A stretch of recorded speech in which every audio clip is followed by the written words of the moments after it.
Hello साथियों, मेरे इस चैनल पे आप सभी का फिर से स्वागत है। और इस वीडियो में हम बिहार के मद्य निषेध के एग्जाम के लिए कुछ इंपॉर्टेंट और सिलेक्टेड करेंट अफेयर्स का क्वेश्चन करवा रहे हैं। ठीक, आप ध्यान दीजिएगा, बस आपको कुछ करना नहीं है, बस सुनते रहिएगा प्यार से। पूरा के पूरा क्वेश्चन यही याद हो जाएगा और यहाँ से 3 4 या 5 क्वेश्चन तो 10 मिनट के वीडियो से आपको दिख ही जाएगा। करेंट अफेयर्स का वेटेज बढ़ा दिया है दोस्त, आप ध्यान से करेंट अफेयर्स को पढ़ के जाइएगा क्योंकि वही आपको जो है नंबर दिलाएगा। चलिए शुरू करते हैं। तो पहला क्वेश्चन है कि रेमन मैग्सेस पुरस्कार 2025, ये रेमन मैग्सेस पुरस्कार 2025 किसको दिया गया था? तो देखिए, रेमन मैग्सेस पुरस्कार 2025 द एडुकेट गर्ल्स एक भारतीय संस्था था, इसको दिया गया था। इसके अलावा दो व्यक्तिगत लोगों को दिया गया था, जैसे एक शाहीन अली को दिया गया था और दूसरा फ्लेमिनो एंटोनियो को दिया गया था। कै को दिया गया? 3 को। किसको किसको? एक संस्था था द एडुकेट गर्ल्स और दो गैर संस्थागत शाहीन अली और फ्लेमिनो एंटोनियो को दिया गया। किसको? शाहीन अली और फ्लेमिनो एंटेनियो को। याद हो जाएगा ना, ये रेमन मैग्सेस पुरस्कार था। अब आइए आगे। साहित्य अकादमी पुरस्कार हिंदी में ममता कालिया को दिया गया। साहित्य अकादमी पुरस्कार किसे दिया गया? ममता कालिया को, हिंदी में। एक अलावा ज्ञानपीठ पुरस्कार किसको दिया गया? आर बैरा मुथु को। इस 60वां नंबर का था, इस 60वां नंबर का ज्ञानपीठ अवार्ड दिया गया आर बैरा मुथु को। और आपसे पूछेगा एग्जाम में 59वां केकरा दिया गया था? 59वां विनोद कुमार शुक्ल को दिया गया था। ओकर पहले आपसे पूछेगा कि 58वां केकरा दिया गया था? तो गुलजार और रामभद्राचार्य को दिया गया था। तो तीनों याद रखिए, कुछ पूछ दे सकता है आपसे। एक अलावा 34वां व्यास सम्मान किसे दिया गया था? सूर्यवाला को। ठीक है, 34वां व्यास सम्मान केकरा दिया गया? सूर्यवाला को। मिस इंडिया 2026 किसको दिया गया? साध्वी सतीश को, जो कि गोवा की रहने वाली थी। ठीक है।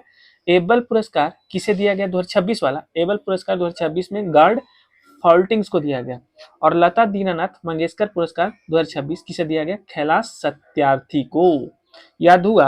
रेमन मैग्सेस अवार्ड 3 लोगों को। किसको किसको? The educate girls, Shaheen Ali और फ्लेमिनो एंटेनियो, 3 लोगों को। आगे आइए। साहित्य अकादमी ममता कालिया को, किसमें? हिंदी में। ज्ञानपीठ अवार्ड आर बैरा मुथु को, 60वां नंबर का। 34वां व्यास सम्मान केकरा मिला? 34वां व्यास सम्मान किसको दिया गया? बोलो। व्यास गाना कौन कर रहा है? सूर्या, तो सूर्या वाला। Miss India 2026 Sadhvi Satish.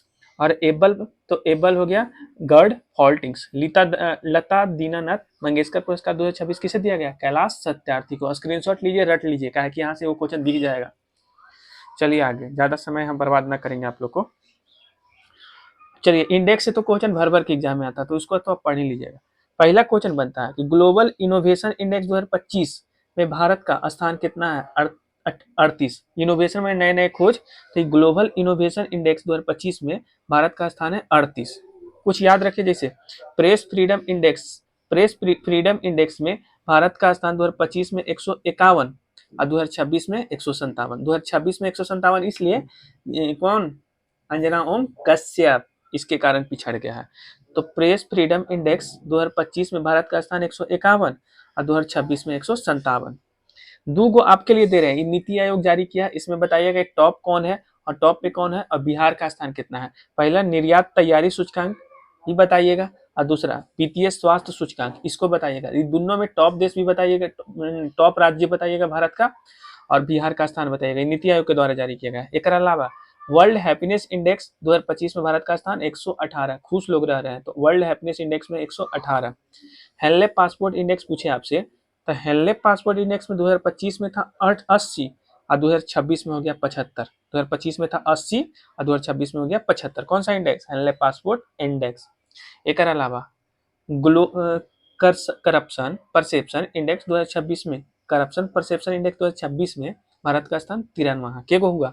Global innovation index 2025 में भारत का स्थान 38। ग्लोबल इनोवेशन इंडेक्स 2025 में भारत का स्थान 38।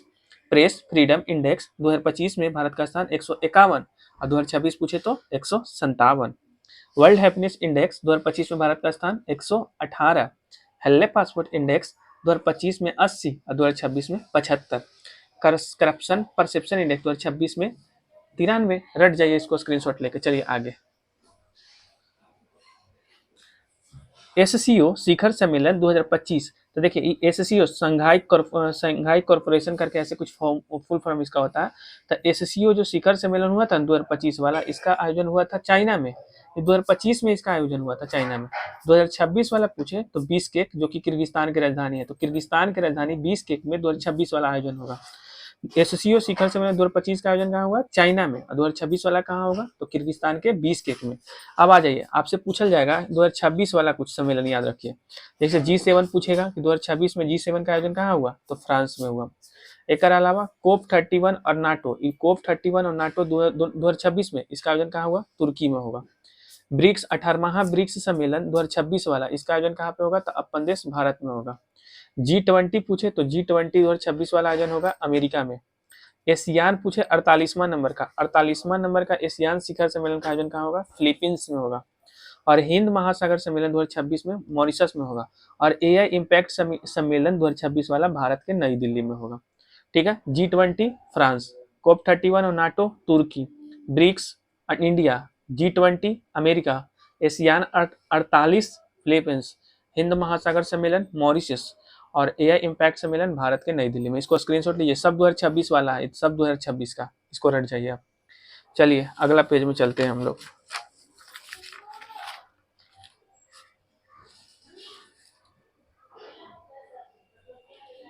देखिए पहला लाडो लक्ष्मी योजना, तो लाडो लक्ष्मी योजना किसके द्वारा शुरू किया गया है? तो लाडो लक्ष्मी योजना हरियाणा सरकार के द्वारा शुरू किया गया। ये लाडो लक्ष्मी योजना है। अब एक अलावा पूछ देगा कि लाडो लक्ष्मी योजना, लाडली लक्ष्मी योजना मध्य प्रदेश के सरकार के द्वारा, और नमो लक्ष्मी योजना गुजरात के द्वारा। तो तीनों याद रखिएगा, लाडो पूछे तो हरियाणा, लाडली पूछे तो मध्य प्रदेश, और नमो पूछे तो गुजरात। एक अलावा बात आया हरियाणा का, तो हरियाणा जो है, हरियाणा में भारत का पहला हाइड्रोजन ट्रेन चला। भारत का पहला हाइड्रोजन ट्रेन कहाँ चला? तो हरियाणा में। इसके अलावा मात्र वन योजना भी हरियाणा का ही है, और सवेरा प्रोग्राम भी लॉन्च किया गया हरियाणा के ही द्वारा। तो तीनों याद रखिएगा, भारत का पहला हाइड्रोजन ट्रेन कहाँ चला? हरियाणा में। मात्र वन योजना किसके द्वारा शुरू किया गया? तो हरियाणा सरकार के द्वारा। सवेरा प्रोग्राम भी किसके द्वारा शुरू किया गया? तो हरियाणा के द्वारा ही। एक अलावा याद रखिएगा, गोकुल जलाशय और उदयपुर झील, तो ये दोनों के दोनों बिहार में है। तो ये गोकुल जलाशय बक्सर में पड़ता है, और उदयपुर झील पश्चिमी चंपारण में पड़ता है। पहले ये दो फैक्ट याद रखिए। और ये दोनों को बिहार के रामसर साइट, मतलब भारत के रामसर साइट में शामिल किया गया है। ऐसे बिहार में कुल रामसर साइट 6 गो है, तो ये पहले याद रखिएगा। और सबसे लास्ट में गोगा झील को शामिल किया गया था। बिहार के रामसर साइट में सबसे लास्ट रामसर साइट है गोगा झील, जो कि 94वां नंबर का। ये क्वेश्चन भी यहाँ से बन सकता है। बिहार में 6 गो रामसर स्थल है, जिसमें से पहला है कांवरताल झील बेगूसराय वाला, दूसरा है नागी और तीसरा है नकटी। दोनों के दोनों जमुई में पड़ता है, नागी और नकटी पक्षी अभ्यारण्य है। चौथा है गोकुल जलाशय, जो कि बक्सर में पड़ता है। पांचवा उदयपुर झील है, जो कि कहाँ पड़ता है? पश्चिमी चंपारण में। और छठा है गोगा झील। ये गोगा झील जो है बेगूसराय में पड़ता है। तो ये 6 गो जो है ना, वो बिहार का रामसर स्थल है। चलिए आगे। वाटिका टीवी एवं दीक्षा 2.0, वाटिका टीवी एवं दीक्षा 2.0 किसके द्वारा शुरू किया गया है? तो ये प्रसार भारती के द्वारा शुरू किया गया, वाटिका टीवी और दीक्षा 2.0। अच्छा, ये प्रसार भारती का आपसे पूछा जाएगा ना कि नया चेयरपर्सन कौन है? तो प्रसूर जोशी है। ये प्रसूर जोशी जो है ना, वो प्रसार भारती के नया चेयरमैन है। ये हो गया। अब आपसे पूछेगा कि सेबी के नया अध्यक्ष कौन है? तो तुहिन कांत पांडे है। तुहिन कांत पांडे सेबी के अध्यक्ष है। और सेबी के द्वारा कुछ पोर्टल शुरू किया गया, जैसे मित्र पोर्टल हो गया और स्वागत एफआई हो गया। इस स्वागत एफआई और मित्र पोर्टल दोनों के दोनों सेबी के द्वारा शुरू किया गया है। और यूपीएससी के आपसे पूछे कि यूपीएससी के वर्तमान में अध्यक्ष कौन है? तो अजय कुमार है। और पूछा कि प्रतिभा सेतु किसके द्वारा शुरू किया गया है? एक तरीके का प्रोग्राम है प्रतिभा सेतु, जो कि यूपीएससी के द्वारा ही शुरू किया गया है। इसके अलावा आपसे बनेगा कि 15वां वाइस प्रेसिडेंट कौन है? तो सीपी राधा कृष्णन है। देखिए, आप जो प्राइम मिनिस्टर भी है वो 15वें नंबर का ही है। राष्ट्रपति भी जो है वो 15वें नंबर का है। उपराष्ट्रपति भी जो है वो 15वें नंबर के है। तो 15वें नंबर के वाइस प्रेसिडेंट कौन है? तो सीपी राधा कृष्णन है। एक अलावा याद रखिएगा, गज रक्षक ऐप मध्य प्रदेश के द्वारा शुरू किया गया है। Never alone app AIIMS Delhi के द्वारा शुरू किया गया। तो ये भी रट लीजिएगा। चलिए आगे। फेवरेट क्वेश्चन आप लोग के लिए, रणजी ट्रॉफी 2025-26 का विजेता जम्मू कश्मीर, विजय हजारे ट्रॉफी 2025-26 का विजेता विदर्भ, T20 वर्ल्ड कप 2026 का विजेता भारत, संतोष ट्रॉफी 2026 का विजेता सर्विसेज। चारों याद रखिएगा। रणजी ट्रॉफी 2025-26 पूछे तो जम्मू कश्मीर, विजय हजारे ट्रॉफी पूछे तो विदर्भ, T20 वर्ल्ड कप 2026 पूछे तो भारत, और संतोष ट्रॉफी 2026 पूछे तो सर्विसेज। और आज का एक लास्ट क्वेश्चन है, विंटर ओलंपिक 2026, तो ये जो विंटर शीतकालीन ओलंपिक 2026, इसमें शीर्ष पे रहा था नॉर्वे, और इसमें इसके शुभांकर था मिलो और टीना, तो दोनों याद रखिएगा, यहाँ से क्वेश्चन बन रहा है। ठीक है, बाकी 10 मिनट क्लियर हो गया तो हम ज़्यादा लॉन्ग नहीं करेंगे वीडियो, ऐसे क्वेश्चन और लिखे हैं लेकिन इसको हम सेकंड पार्ट में लाएंगे। बाकी तब तक के लिए आप लोग चैनल को सब्सक्राइब करके रखिएगा, बेल आइकन को